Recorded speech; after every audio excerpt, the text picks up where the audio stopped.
Alors, voici un CV de jeune ingénieur tunisien assez classique et je voudrais vous donner quelques astuces pour le rendre plus percutant. Alors, numéro un, ici en haut, il faut que le nom soit plus petit que le titre. D'accord? Donc, il faut mettre en évidence le terme ingénieur électromécanique plus que le nom de la personne.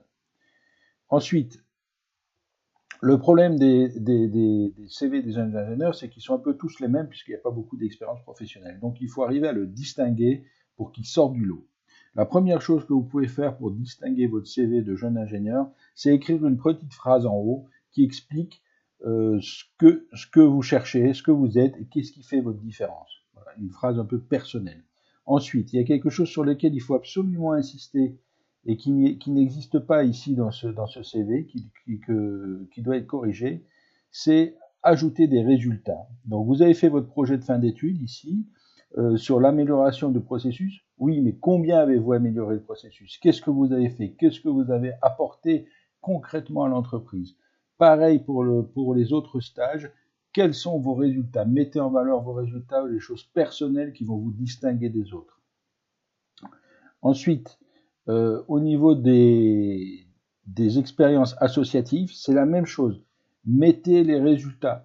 Est-ce que vous avez gagné, ici par exemple, est-ce que vous avez gagné le tournoi de foot de Tunisie? Est-ce que vous étiez avant-centre? Est-ce que vous étiez défenseur? Quelle est votre position? Qu'est-ce que vous avez apporté à l'équipe? C'est très important de bien mettre des résultats. Ensuite, sur cette partie-là, au niveau des compétences, ce que je voudrais dire, c'est qu'il faut absolument qualifier les compétences. Ici, c'est très bien, certification Green Belt Six Sigma, je sais ce que ça veut dire.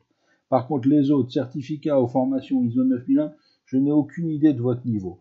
Il faut que vous donniez aux recruteurs une idée de votre niveau. Ce qui est fait ici sur les langues, c'est très bien. On voit tout de suite où vous en êtes. Okay, il faut faire pareil sur les compétences, que ce soit sur les logiciels ou sur les certifications. Un détail maintenant, pas besoin d'avoir deux numéros de téléphone, je ne vais pas m'amuser à appeler deux numéros, pas besoin de votre adresse, tunisien, j'ai pas besoin non plus, et célibataire, j'ai pas besoin non plus. Ce qui a marqué là, ça attire l'œil, ça n'a pas attiré l'œil, ce qui doit attirer l'œil, c'est ça et vos résultats. Donc ce qui est ici, vos liens sociaux, vous le remettez au niveau des coordonnées. Voilà.